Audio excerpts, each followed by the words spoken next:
والسلام علی من لا نبی بعد اما بعد۔ اسلامی بھائیوں، چھینک آنا اس سے دماغ ہلکا ہوتا ہے اور جسم کو راحت و سکون ملتا ہے، اس لیے پسندیدہ چیز ہے اور اس پر اللہ رب العالمین کی تعریف کرنی چاہیے، اس کی حمد بیان کرنی چاہیے۔ صحیح مسلم شریف کی حدیث ہے، رسول اکرم صلی اللہ علیہ وسلم نے فرمایا اذا عطس احدکم فحمد اللہ فشمتوہ وان لم یحمد اللہ فلا تشمتوہ۔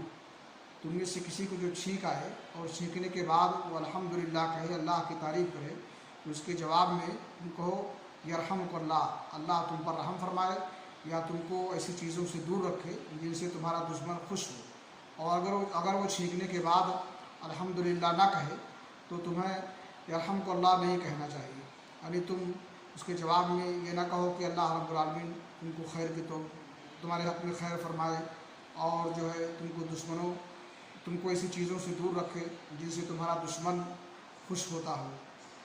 اس لیے نبی کی تعلیم کے مطابق ہمیں چھینکنے کے بعد الحمدللہ کہنا چاہیے اور جو شخص قریب میں ہو اس کو یرحمک اللہ کہنا چاہیے۔ اللہ ہمیں اس کی توفیق بخشے۔ وآخر دعوانا الحمدللہ رب العالمین۔